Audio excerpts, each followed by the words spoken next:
देखो आज के हमारे दो क्वेश्चन है। मतलब क्वेश्चन तो एक ही है, बस उसको हमारा तीन मेथड सोल्व करने का। क्वेश्चन क्या है कि find the factorial of number from for loop and while loop. अपने क्या करना है कि पहले इस क्वेश्चन में अपने को फैक्टोरियल फाइंड करना है। किसके हेल्प से? एक तो करेंगे फॉर लूप के हेल्प से, दूसरा करेंगे व्हाइल लूप के हेल्प से।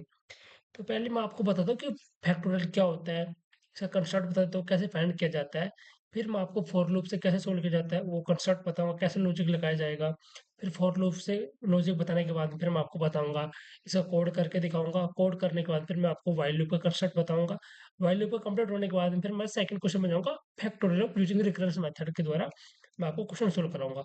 तो हम चलते हैं अपनी स्क्रीन के ऊपर, जिसपे मैं आपको पहले फैक्टोरियल के बारे में बताऊंगा कि फैक्टोरियल होता क्या है और उसका कंसेप्ट कैसे क्या होता है, वो सब आपको मैं बताने जा रहा हूँ। तो आप देखो अपने स्क्रीन पे क्या है, देखो फैक्टोरियल का बताने जा रहा हूँ मैं, ठीक है।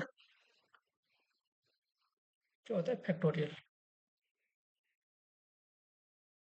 फैक्ट क्या होता है कि फैक्टोरियल होता है कि अगर हम किसी भी नंबर को मतलब कि अपना एक नंबर ले लेते हैं, उसको n-1 टाइम तक उसी से मल्टीप्लाई करते चलेंगे। जैसे कि मैंने फैक्टोरियल 5 निकालना है, ये होता है फैक्टोरियल का साइन। या फिर हम ऐसे भी लिख सकते हैं फैक्टोरियल को 5 फैक्टोरियल, ऐसे भी लिख सकते हैं, ठीक है। तो मतलब कि इसमें क्या कर रहा है कि ये ऐसे चलेगा फाइंड करने के लिए कि 5 इंटू 4 इंटू 3 इंटू 2 इंटू 1। तो मतलब तो कैसे क्या करेगा कि ये जितना नंबर दे रखा है ना कि वो 1 से लेके उसने नंबर तक का अपना फैक्टर नंबर को मल्टीप्लाई करते हुए चलेगा। तो मतलब किसने क्या किया कि 5 इंटू 4 करेंगे तो कितना जाएगा अपना 20। और फिर 4 इंटू 3 करेंगे क्या जाएगा 12। ठीक है। ऐसे ऐसे मत करो, मैं आपको इजी मेथड बता देता हूँ आपको, ठीक है क्या करना है। ऐसे में आप कंफ्यूजन हो जाओगे, ठीक है। तो क्या करना है अपने को, देखो इसको करो 1 into 2, two 2 into 3, 6, 6 into 4, 24, 24 into 5, 120। तो इससे क्या जाएगा अपना 120 आ जाएगा अपने इसके पास, ठीक है। तो ऐसे फैक्टर निकाला जाता है, इसका फॉर्मूला भी होता है, मेथड भी होता है इसको फॉर्मूला निकालने के लिए कि n×n-1, इसके लिए फॉर्मूला भी होता है। मतलब कि n × n-1 टाइम्स, ऐसे कुछ एक इसका फॉर्मूला होता है फैक्टोरियल नंबर निकालने का। मतलब कि उतने नंबर को निकाल के एक ऐसे भी निकाल सकते हैं। बाकी एक इसका फॉर्मूला होता है कि वो आपको मैं बता दूंगा, अभी मेरे को ध्यान नहीं आ रहा इसका। एक मिनट, क्या फॉर्मूला होता है फैक्टोरियल नंबर निकालने का? आई थिंक होता है कि अपॉन, हाँ ठीक है, ऐसे भी निकाल सकते हैं। ये एक वैसे कोडिंग वाला फॉर्मूला है, बाकी मैथमेटिकल फॉर्मूला मुझे अभी याद नहीं आ रहा है। मैं आपको उसमें दे दूंगा, डिस्क्रिप्शन में दे दूंगा इसका फैक्टोरियल का फॉर्मूला क्या होता है। तो जैसे हम फैक्टोरियल निकाल सकते हैं, तो अब मैं आपको बताऊंगा फॉर लूप से इसको कैसे सोल्व करें। फॉर लूप में क्या होता है कि हम पहले के यूजर से क्या करेंगे कि यूजर से एक नंबर ले लेंगे कुछ भी। मतलब कि मैंने ले लिया कि 3 ले लिया यूजर्स नंबर, ठीक है। तो फिर मैंने बोल दिया कि एक कंडीशन चलाऊंगा कि फिर मैंने बोल दिया कि एक वेरिएबल डिफाइन करूंगा कि जिसमें हम ना फैक्टोरियल की वैल्यू क्या हो जाएगी, स्टोर होती रहेगी, एक एक उसमें स्टोर हो जाएगी। तो मैंने लिया कि फैक्ट इज इक्वल टू, मैंने 1 से स्टार्ट कर दी। मैंने 1 क्यों लिया कि आप लोगों को पता है कि आपने मैथमेटिक्स में पढ़ा होगा कि जो मल्टीप्लिकेशन होता है ना, मल्टीप्लिकेशन उसकी आइडेंटिटी 1 होती है। तो मैं आइडेंटिटी 1 लेके चल रहा हूँ उसकी। या फिर हम ऐसे बोल सकते हैं कि हम किसी भी नंबर को 0 से मल्टीप्लाई करेंगे तो हमेशा वो 0 ही देगा। इसलिए हम किसी भी नंबर को 1 से मल्टीप्लाई तो उतना ही नंबर वो देगा जितने को नंबर से हम उसको मल्टीप्लाई कर रहे हैं। तो इसलिए मैं इसका फैक्टोरियल की वैल्यू 1 लेके चल रहा हूँ पहले से ही, ठीक है। या फिर आप ऐसा समझ लो कि इसका आइडेंटिटी 1 होती है मल्टीप्लिकेशन में, ठीक है। फिर मैंने एक कंडीशन चलाया कि कंडीशन मैंने ये चलाया कि फोर आई इन रेंज 1 से लेके n+1। अब आप लोग बोल सोचोगे कि n+1 क्यों लिया? क्योंकि रेंज में क्या होता है, रेंज में ये होता है कि अगर हम n=5 लिया है तो ये रेंज में अपने को आउटपुट 4 5 लिया ना, तो आउटपुट कितना देगा अपने को 4 तक ही देगा। कैसे? ये देगा अपने को 0 1 2 3 4 ऐसे देगा। बट ये अपने को ऐसे आउटपुट देगा, ठीक है। बट अपने को ऐसे नहीं चाहिए, तो हम मैं क्या n+1 तक देखेंगे तो अपने को कैसे चलेगा, ये चलेगा 1 2 3 4 5 ऐसे चलेगा ये, अगर n+1 टाइम तक लेंगे तो हम, ठीक है। तो इसलिए मैं यहाँ पे n+1 टाइम तक इसको लेके सोल्व कर रहा हूँ, ठीक है। तो ये होगा, फिर मैं लिख दूंगा कि जो अपने इसमें कि fact is equal to fact multiply i, और मैं प्रिंट करवा दूंगा लूप से बाहर आके फैक्ट को। ये इसका लॉजिक होगा, ठीक है। फिर मैं आपको समझ देता हूँ कि मैंने एक यूजर से नंबर ले लिया n इज इक्वल टू 3, ठीक है। तो फिर मैंने कंडीशन चला दी हर एक नंबर को इटरेशन करने के लिए। उससे पहले मैंने एक कंडीशन डिफाइन कर दी कि मैं एक वेरिएबल ले लिया फैक्ट नाम से, और उसकी इनिशियल वैल्यू 1 से स्टार्ट करवा दी। क्या आप ऐसा सोच सकते हो कि फैक्टोरियल 0 और 1 हमेशा 1 होता है? तो क्योंकि अगर हम किसी नंबर को 0 से मल्टीप्लाई करेंगे तो हमेशा 0 आएगा, तो वो कंडीशन में सेटिस्फाई नहीं हो पाएगी, क्योंकि वो हर एक नंबर को 0 करते हुए चल जाएगी वो। तो अपना किसी भी नंबर का फैक्टोरियल निकालेंगे तो वो 0 ही देगा, इसलिए हम इनिशियल वैल्यू फैक्टोरियल की 1 से स्टार्ट कर दिया। फिर मैंने लूप कंडीशन चलाई कि मैं हर नंबर को एक-एक को इटरेट करते हुए चलूँगा। जैसे कि मैंने 3 दिया तो 1, 2, 3 ऐसे मैं एक-एक नंबर को इटरेशन करते हुए चल रहा हूँ, एक रेंज से, क्योंकि मैंने इनिशियल वैल्यू 1 से स्टार्ट करवा दी। फिर मैंने ये कंडीशन दे दी कि ये fact is equal to fact multiply i, मतलब कि मैंने फैक्ट इज इक्वल टू 1 ले लिया। यहाँ पे देखो 1 इज इक्वल टू, ठीक है। नेक्स्ट फिर मैं समझाता हूँ आपको कि मैं कैसे कर रहा हूँ इस क्वेश्चन को, ठीक है। आगे अपनी कंडीशन क्या है कि अपनी कंडीशन है कि fact is equal to fact multiply i, ठीक है। तो फैक्ट की वैल्यू कहाँ से है, 1 है। 1 is equal to 1 multiply i is equal to 1, मैं कि 1 से इटरेशन करवा रहा तो 1, तो अपने कितना जाएगा कि 1 इज इक्वल टू 1 हो गया, ठीक है। फिर मैं दूसरे चलाया फैक्ट की वैल्यू कितनी होगी 1, तो यहाँ पे 1 इज इक्वल टू 1 मल्टीप्लाई आई की वैल्यू कितनी होगी 2, ठीक है। तो यहाँ पे आ जाएगा 2, तो यहाँ पे फैक्ट की वैल्यू जाएगी अब 2 हो जाएगी, ठीक है। तो फिर मैं कहा 2, 2 यहाँ से 4 हो जाएगी, फिर 2 मल्टीप्लाई 3, फिर ऐसे 6 हो जाएगी। एक एक वैल्यू को इटरेशन करते हुए चलेंगे।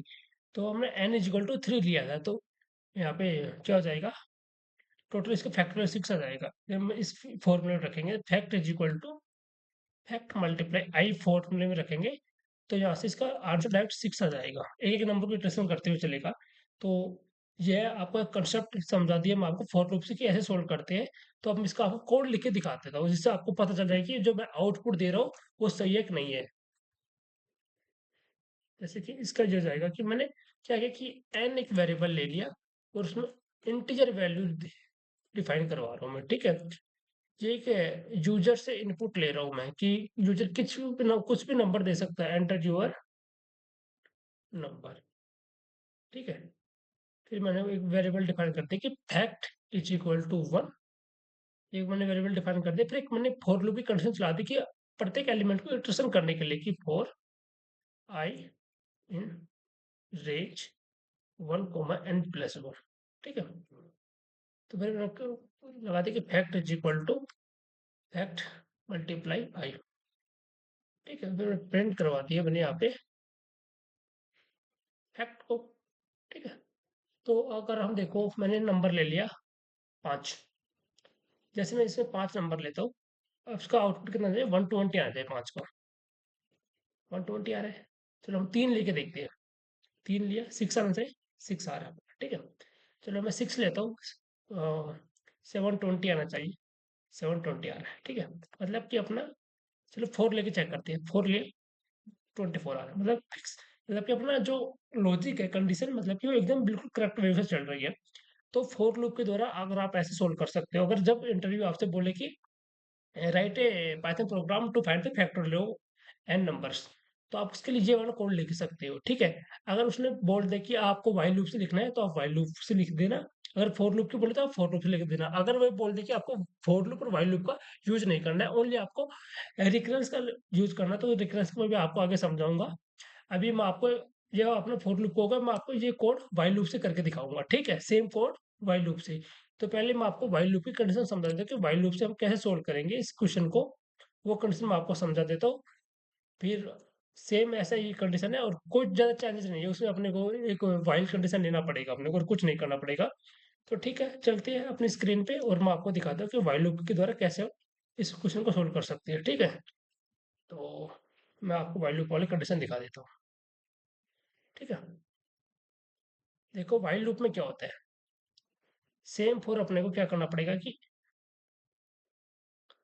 एन बराबर एक वेरिएबल लेना, यूजर से नंबर लेना पड़ेगा, जैसे कि मैंने ले लिया यहाँ पे 5। ठीक है, फिर मैंने क्या कहता है, फिर से मैंने इसमें क्या किया कि फैक्टोरियल की वैल्यू स्टोर कराने के लिए अपने को एक वेरिएबल स्टोर कराना डिफाइन करना पड़ेगा। तो मैंने क्या फैक्ट के नाम से यहाँ पे वेरिएबल मान लेता हूँ, fact is equal to 1। Same वही कंडीशन है जो फोर लूप में समझाया था कि अपने जो मल्टीप्लिकेशन की आइडेंटिटी 1 होती है, या फिर हम ऐसे ही बोल सकते हैं कि हम 0 और 1 का फैक्टोरियल हमेशा 1 होता है, या ऐसे बोल सकते हैं। या फिर हम ऐसे बोल सकते हैं कि फैक्ट इज इक्वल टू 1 इसलिए ले रहा हूँ क्योंकि हम इनिशियली वैल्यू 1 से स्टार्ट कर रहे हैं, क्योंकि अगर हम यहाँ 0 से स्टार्ट करेंगे तो हम एक एक नंबर को मल्टीप्लिकेशन करते हुए चेक करेंगे, तो सेम फॉर 0 आंसर देते चलेगा। तो इसलिए हम वो कंडीशन सेटिस्फाई नहीं हो पाएगी, तो हम फैक्ट इज इक्वल टू 1 से लेके चल रहे हैं। और मैंने ले लिया कि आई इज इक्वल टू 1, या आई इज इक्वल टू 1 के क्यों ले लिया कि जब हम लूप की कंडीशन चलाएंगे ना, तो उस कंडीशन में एक एक नंबर को इटरेट करते करते हुए जो फैक्टोरियल की वैल्यू है उससे मल्टीप्लाई करते हुए स्टेप बाय स्टेप चेक करते हुए चलेगा, जितना उसको नंबर देंगे। तो मतलब मैंने n इक्वल टू 5 लेके चल रहा है, तो n इक्वल टू 5 में क्या करेगा, पहले 1 पे चलेगा, फिर 2 पे चलेगा, फिर 3 पे चलेगा, फिर 4 पे चलेगा, 5 पे। जब i की और n की वैल्यू की कंडीशन सेटिस्फाई हो जाएगी तो वो लूप वहीं तक चलेगा, उसके बाद में वो लूप की कंडीशन खत्म हो जाएगी। तो मैंने क्या चलाया यहाँ पे कंडीशन कि why i less than equal to n. इसका मतलब क्या है कि अपने आई की वैल्यू और एन की वैल्यू जब दोनों एक इक्वल हो जाएंगी तो वहां पे अपना लूप खत्म हो जाएगा। ठीक है, लूप खत्म हो जाएगा, तो उसके लिए फिर हम एक कंडीशन डिफाइन करेंगे कि fact is equal to fact multiply i. Same for वही कंडीशन कि फैक्ट की वैल्यू 1 से लेगा और आई की वैल्यू उससे लेगा, आई इज इक्वल टू 1 से स्टार्ट करेगा और उससे कंडीशन चेक करके देख लेगा कि वन स्टेप 1 में ये हो रहा है, स्टेप 2 में ये हो रहा है। ऐसे एक नंबर को इटरेट करते हुए चलेगा, मतलब कि यहाँ पे 1 मल्टीप्लाई 1 इज इक्वल टू 1 आ जाएगा, फैक्ट 1 है ना, फिर यहाँ पे फैक्ट 2, फैक्ट वैल्यू 1 आ गया, फिर आई की वैल्यू 2 हो जाएगी, फिर यहाँ पे 2 हो जाएगा, फिर यहाँ पे 6 हो जाएगा, फिर यहाँ पे ऐसे 12 हो जाएगा। ऐसे करते करते मतलब ये ऐसे चलता रहेगा लूप, और लास्ट में अपने को वो वैल्यू मिल जाएगी। ठीक है, हमने ये कंडीशन डिफाइन कर दी है कि fact is equal to fact multiply i वाली कंडीशन मैंने यहाँ पे डिफाइन कर दिया। ठीक है, तो नेक्स्ट कंडीशन क्या है कि फिर अब मैंने इसमें अपने को क्या करना है कि इसमें इंक्रीमेंट करते हुए चलना है, क्योंकि अगर हम इंक्रीमेंट नहीं करेंगे, व्हाइल लूप में ये है कि इंक्रीमेंट और डिक्रीमेंट करना जरूर होता है, क्योंकि अगर हम इंक्रीमेंट डिक्रीमेंट नहीं करेंगे तो अपन लूप ना इनफाइनाइट टाइम तक चलता रहेगा। वो क्योंकि हम उसमें कोई रिस्ट्रिक्शन नहीं दे रहे हैं, जब तक उस कंडीशन का हम कोई रिस्ट्रिक्शन नहीं लगा पाएंगे, मतलब कोई भी उसके ऊपर स्टॉप फेज नहीं लगा पाएंगे, तो वो कंडीशन मतलब चलती रहेगी। ऐसे मान लो कि अगर हम किसी कोई हम कार चला रहे हैं, अगर हम उसमें अपने को ये नहीं पता डेस्टिनेशन कहाँ तक जाना है, तो हम उसको मतलब कुछ चलाते रहेंगे चलाते रहेंगे चलाते रहेंगे, अपने को ये नहीं पता कि अपने को जाना कहाँ पे है। तो सेम फॉर इसमें ये कंडीशन है कि जब तक हम इसमें इसमें इंक्रीमेंट नहीं और डिक्रीमेंट वाली कंडीशन नहीं लगा पाएंगे व्हाइल लूप में, तो जब तक वो लूप चलता रहेगा इन्फिनिट टाइम तक, और जिससे अपने क्या होगा कि सीपीयू की मेमोरी लॉस हो जाएगी और एक टाइम बाद में अपना कंप्यूटर हैंग मारने लग जाएगा। इसलिए अपने को इसमें इंक्रीमेंट डिक्रीमेंट लगाना है। बट अपने को ये भी समझना चाहिए कि इंक्रीमेंट कहाँ पे होगा, डिक्रीमेंट कहाँ पे होगा। मैक्सिमम टाइम में देखो हम वाइल लूप में इंक्रीमेंट का यूज करते हैं, मतलब कि अगर 1 टू लेके एन तक टाइम तक चल रहा है तो वहाँ पे इंक्रीमेंट होगा, और एन से लेके 1 टाइम तक जाएंगे, मतलब कि 1 2 3 4 5 6 7 एन टाइम तक जा रहे हैं, तो हम +1 का इंक्रीमेंट करते हुए जा रहे हैं। ठीक है, और एन n-1 n-2 n-3 ऐसे करते करते -1 टाइम तक जा रहे हैं, तो वहाँ पे डिक्रीमेंट करते हुए जा रहे हैं। तो अब इसमें हम क्या करेंगे, इस क्वेश्चन में हम डिक्रीमेंट इंक्रीमेंट कर रहे हैं, क्योंकि अपने को 1 2 3 4 5 ऐसे इंक्रीमेंट करते हुए जा रहे हैं। तो अब इसमें हम इंक्रीमेंट लगाएंगे, इंक्रीमेंट में क्या कर देंगे कि आई प्लस इज इक्वल टू 1 कर देंगे। ठीक है, ये कंडीशन भी सेटिस्फाई हो गई, तो लूप से बाहर आ गया। फिर मैं यहाँ पे मैंने करा दिया कि प्रिंट, क्या करवा दिया मैंने, फैक्ट, सॉरी, मैंने प्रिंट करवा दिया यहाँ पे फैक्ट। ठीक है, ये अपना लॉजिक हो गया। ठीक है, ये लॉजिक मैंने आपको समझा दिया। अब इस क्वेश्चन को मैं आपको उस पे सोल्व करवा के दिखाता हूँ विजुअल स्टूडियो कोड पे। सेम को अगर अपना आंसर सेम आए, इसका मतलब कि इसका 120 आंसर आना चाहिए। ठीक है, अगर इस लॉजिक से अपना 120 आंसर आ रहा है, मतलब अपना लॉजिक सही है, कोड प्रॉपर वे से काम कर रहा है। ठीक है, अगर अभी भी आपको लगे कि कंसेप्ट समझ में नहीं आया, तो मैं आपको एक बार रिपीट कर देता हूँ कि मैंने n इक्वल टू एक यूजर से इनपुट ले लिया कि यूजर कुछ भी इनपुट दे सकता है, इनफाइनाइट नंबर तक कुछ भी इनपुट दे सकते हैं। फिर मैंने फैक्ट इज इक्वल टू 1 करके एक वेरिएबल डिफाइन कर लिया और आई इज इक्वल टू, ये अपना आई है, ठीक है। आई इज इक्वल टू मैंने 1 ले ली क्योंकि मैंने इनिशियल वैल्यू व्हाइल लूप की 1 से स्टार्ट करवा दिया, ठीक है।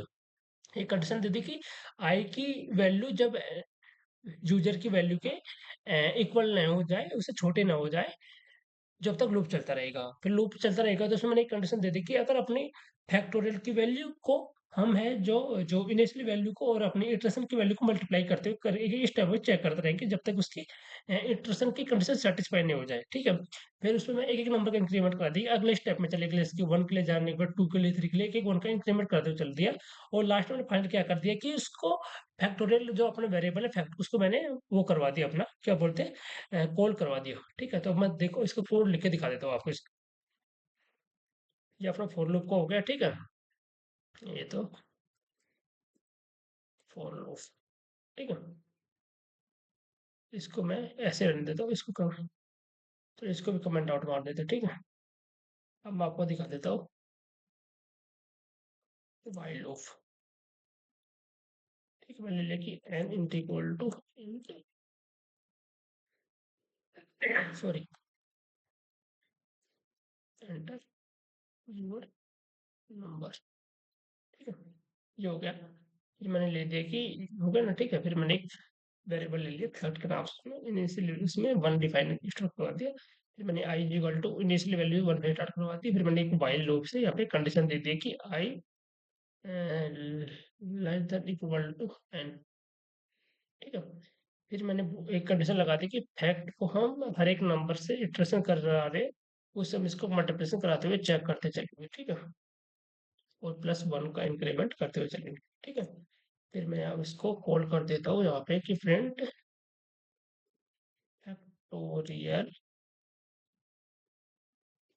ऑफ, ठीक है। मैंने एन डाल दिया, फिर मैंने यहाँ पे डाल दिया कि विच आगे फैक्ट, ठीक है। तो इसको रन करके दिखाता हूँ आपको। मैंने डाल दिया 5, फैक्टोरियल 5 इज 120, ठीक है।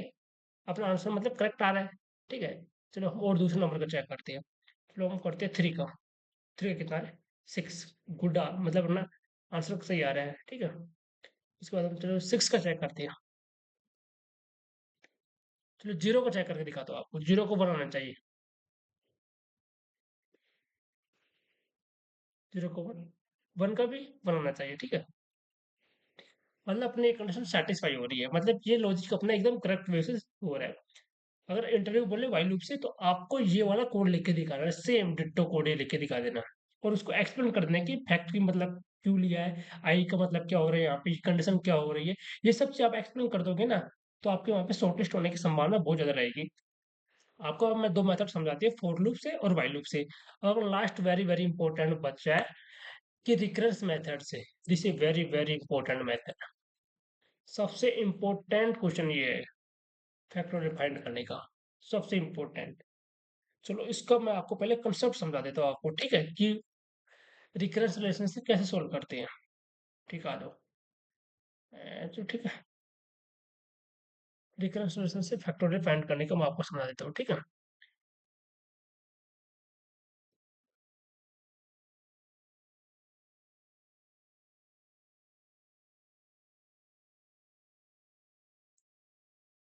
ठीक है, तो मतलब ये रहा यहाँ पे आपका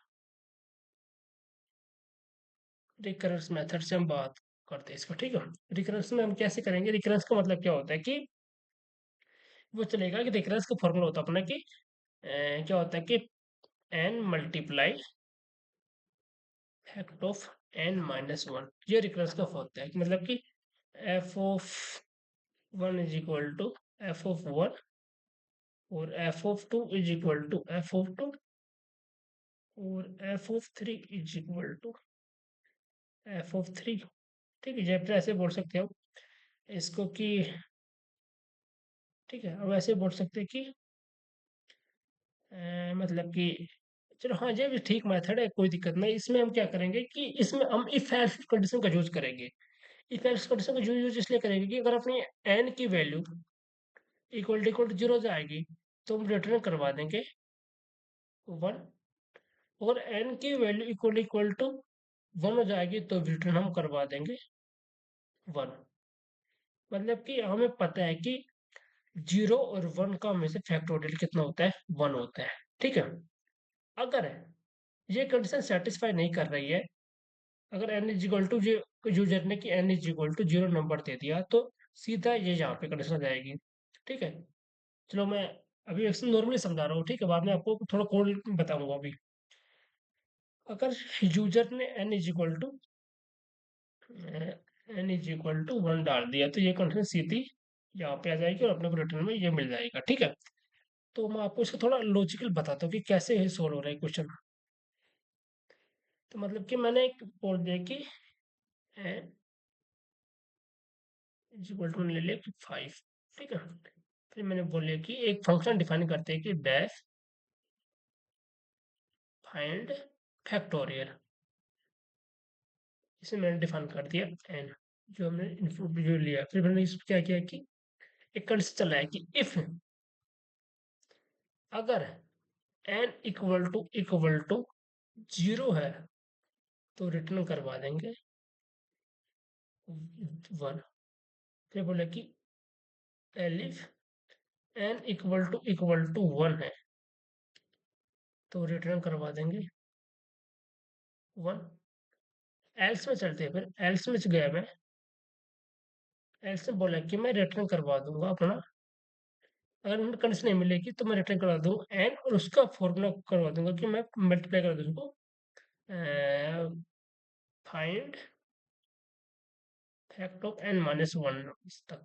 मैं इसका ये मल्टीप्लाई कर, इसमें ये वाला रिकरेंस में ये वाला फॉर्मूला इंपॉर्टेंट होता है कि मैंने ले लिया कि तो n इज इक्वल टू मैंने ले लिया 3। ठीक है। तो उसने 0 1 तक के लिए कंडीशन सेटिस्फाई हो जाएगी। ठीक है।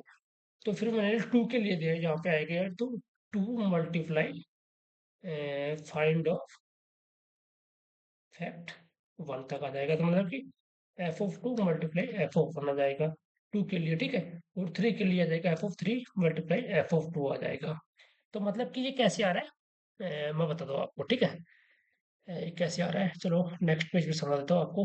अब इसका मतलब देखो, ये आ जाएगा कि f(0) is equal to f(1) multiply f(0). ठीक है। f(1) is equal to f(1) multiply f(0). ठीक है। f(2) पे चलेंगे तो जाएगा f(2) मल्टीप्लाई f(1). f(3) पे चलेंगे f(3) मल्टीप्लाई f(2) में। ठीक है।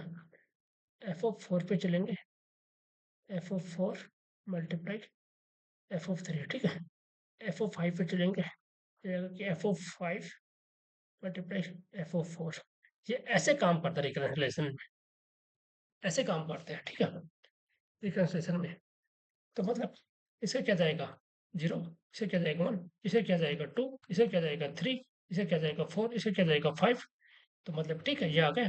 तो हम ऐसे कर देंगे, अब इसमें देखो तो 5 4 3 2 1। ठीक है। 0 का 1 होता है, उससे कोई फर्क नहीं पड़ेगा। तो इसे क्या जाएगा 120। ऐसे काम करता है रिकरेंसलेशन में। रिकरेंसलेशन के लिए ये वाला कंसेप्ट इंपॉर्टेंट है अपना, ये वाला कंसेप्ट, ये वाला ये वाला कंसेप्ट इंपॉर्टेंट है। तो इसमें मैं चलो आपको कोड लिख के बताता हूँ आपको। ये कंडीशन सेटिस्फाई होना चाहिए इसमें। तो अब इस पर मैन जो कोड है वो आपको मैं विजुअल स्टूडियो कोड में करके दिखाता हूँ। ठीक है।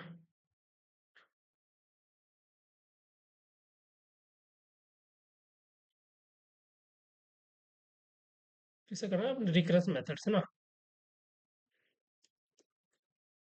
कौन लिखेगा, टाइम बचाता हूँ मार जल्दी से। देखो मैंने एक यूजर से सॉरी, यूजर से मैंने एक नंबर ले लिया कि इंट इनपुट, सॉरी,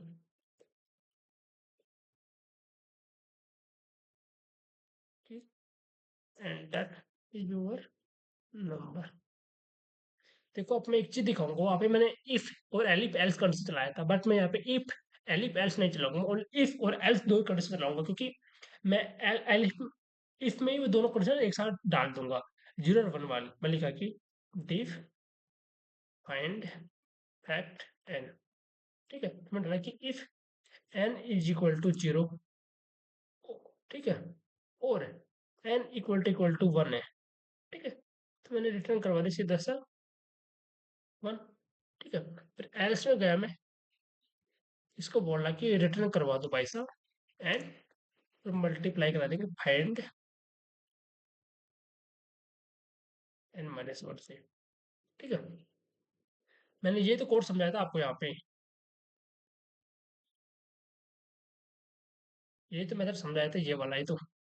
बट मैंने इफ एल चलाया था, इफ एल चलाने का कोई फायदा नहीं है। इफ में एक काम हो रहा है कि अगर एन इज इक्वल टू 0 और एन इक्वल टू 1 है, दोनों में से अगर एक ही मिल जाए तो आउटपुट में क्या आएगा, रिटर्न में 1 करवा दो, क्योंकि 0 और 1 का क्या होता है, फैक्टोरियल हमेशा 1 होता है। मैन का कंडीशन इंपॉर्टेंट ये थी, ये मैं आपको डिटेल में समझा दिया कि कैसे काम कर रही है, ये ऐसे काम कर रही है, ये डिटेल में ऐसे मैंने आपको समझा दिया।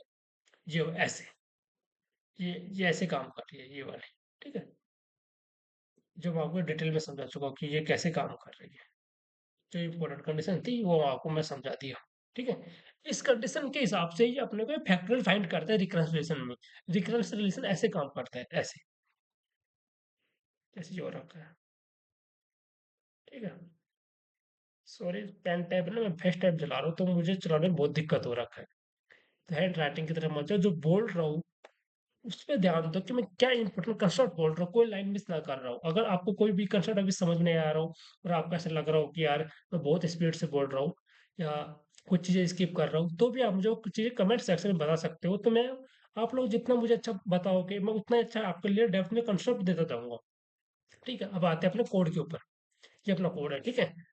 तो अब इस कोड में मैं क्या करता हूँ कि आपको रन करके दिखाता हूँ कि अपना आउटपुट सी आ रहा है। सॉरी, अभी नहीं चलेगा कोड। मैंने क्या कर दिया कि यहाँ पे कॉल कर देंगे फंक्शन को कि प्रिंट फाइंड फैक्ट एन, ठीक है।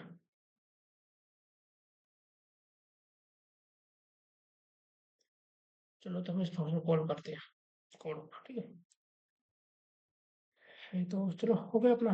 तो मैंने नंबर डाला 5, 120, ठीक। मैंने नंबर डाल, रन करवाता हूँ इसको, नंबर डाला मैंने 7, 5, 4, 5040 होना चाहिए, ठीक है, आ गया। मैंने नंबर डाला 8, मैंने नंबर डालता हूँ 9, ठीक है, सही आउटपुट आ रहा है। मैं नंबर डालता हूँ 4, 24, बिल्कुल सही है, ठीक है। मतलब अपना लॉजिक एकदम सही से चल रहा है। इसमें मैं चलो एक चीज और आपको एक्सप्लेन कर देता हूँ इसमें। जब भी आप कोड लिखो तो पहले आपको बेसिक कोड लिखना है। बेसिक मतलब फॉर लूप से लिखना है, फिर व्हाइल लूप से लिखना है, फिर रिकरेंस रिलेशन से लिखना है। बट अगर इंटरव्यू के टाइम में आपको पहले से ही बोल दे कि आपको रिकरेंस रिलेशन लिखना है, तो बेस्ट मेथड रिकरेंस रिलेशन का ये है। और भी होते हैं बट इजी और सबसे बेस्ट मेथड यही होता है रिकरेंस रिलेशन का, इससे अच्छा कोई नहीं होता है। और आप कहीं पे भी देखा है, मैंने बहुत से देखा है कि कई कोचिंग स्टूडेंट से पढ़ते हैं, कोई यूट्यूब चैनल पे पढ़ाते हैं, वो रिकरेंस रिलेशन से कभी भी क्वेश्चन सोल्व नहीं करवाते फैक्टोरियल का, सीधा फोर्थ लूप से सोल्व करवा देते हैं या फिर व्हाइल लूप से सोल्व करवा देते हैं। बट सबसे बेस्ट और इम्पोर्टेंट मेथड रिकरेंस रिलेशन का ही होता है फैक्टोरियल फाइंड करने के लिए। तो जब भी आपको अगर इंटरव्यू कंडीशन देते हैं रिकरेंस वाला, तो आपको रिकरेंस के लिए ये वाला फाइंड कर, ये वाला कोड लिखना है रिकरेंस रिलेशन के लिए, ये वाला, ठीक है। और अगर व्हाइल लूप के लिए बोलते हैं तो व्हाइल लूप के लिए आपको ये कोड लिखना है, ठीक है। और फोर लूप से बोलते हैं तो फोर लूप से आपको ये वाला कोड लिखना है, ठीक है। मैंने आपको तीन फैक्टोरियल फाइंड करने के तीन मेथड से, और तीन मैंने आपको फाइंड करवा, डिफाइन करके दिखा दिया और उसका डेप्थ में कंसेप्ट भी बता दिया आपको। अगर अभी भी कुछ डाउट हो तो आप मुझे कमेंट सेक्शन में बता सकते हो। और कुछ भी चीजें अगर लग रहा है कि मैं गलत पढ़ा रहा हूँ वो भी बता सकते हो। जो भी हो आपको जैसे भी लग रहा हो, अगर कमेंट सेक्शन में जितना बताओगे उतना मैं आपके लिए अच्छा अच्छा कंसेप्ट लेके आऊंगा। और आप लोग कोई भी मतलब कि इस वीडियो को एकदम केयरफुल देखना, एकदम कूल माइंड से, जितना कूल माइंड से इस वीडियो को देखोगे ना, आप उतना ही चीजें अच्छे से माइंड में गेन कर पाओगे। तो यही है कि अगर अभी भी इसमें कोई चीजें आपको डाउट है तो आप मुझे कमेंट सेक्शन में बता सकते हैं, मैं आपको एक एक चीज का डाउट क्लियर कर दूंगा। ठीक है, आज के लिए इस वीडियो कितना रखते हैं। कल को एक नए वीडियो में आएंगे नए कुछ अच्छे क्वेश्चन के साथ। ठीक है, मिलते हैं एक नए वीडियो में कल।